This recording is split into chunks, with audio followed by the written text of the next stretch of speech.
Nous sommes le 31 janvier 1906 à San Andrés de Tumaco, une petite île du Pacifique au large de la Colombie. Il est 10h36 lorsque la Terre se met à trembler. Un séisme de magnitude 8,8 sur l'échelle de Richter secoue l'île pendant 10 interminables minutes. La population, très fervente, s'est spontanément rassemblée devant l'église. C'est alors qu'un pêcheur accourt et annonce que l'océan se retire loin au large. Tout le monde saisit la nouvelle terrifiante. Dans un instant, un tsunami déferlera sur l'île, ravageant tout sur son passage.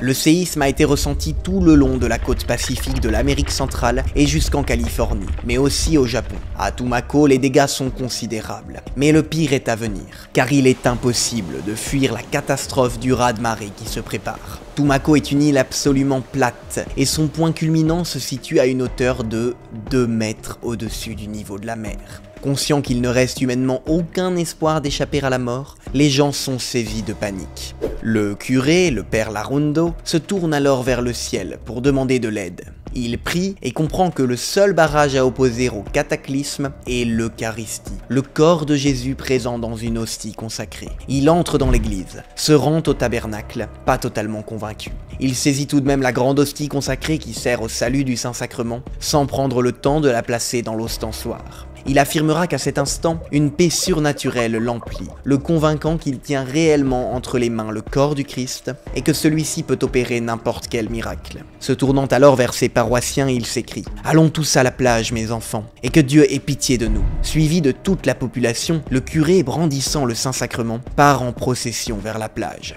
Là, il constate les premiers dégâts causés par le tsunami, d'innombrables épaves apportées par le flot et qui jonchent le rivage. Mais le pire est devant lui.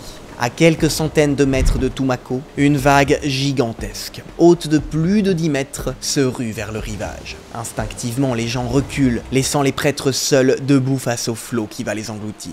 Lentement, avec solennité, planté face au tsunami, le père Larundo élève à pleine main la grande hostie et trace avec elle au-dessus du flot une large bénédiction. Puis il reste là, incapable de bouger et même d'en croire ses yeux. Derrière lui, un cri retentit, repris en chœur par ses fidèles. « Miracle, miracle !» Le prêtre prend alors conscience de ce qui se passe. Au lieu de s'écraser sur lui, la muraille liquide s'est arrêtée dans son élan. Reste suspendu quelques secondes avant de partir à reculons vers l'océan, qui s'apaise et reprend peu à peu son aspect habituel.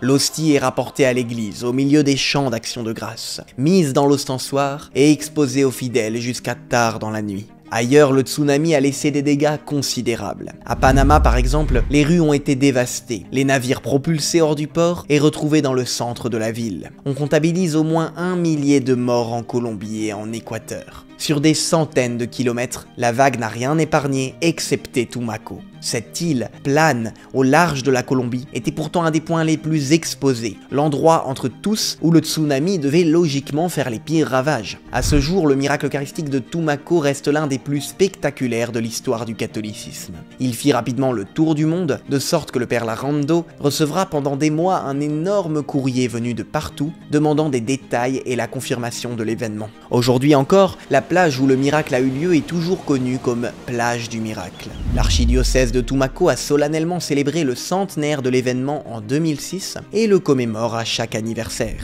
Ce miracle confirme une fois de plus la puissance de l'Eucharistie, qui contient le corps du Christ sous l'apparence du pain. L'hostie consacrée qui arrêta le tsunami est la même que celle que nous mangeons à la messe. Dieu fait des miracles par son Eucharistie, il suffit d'y croire et de lui demander.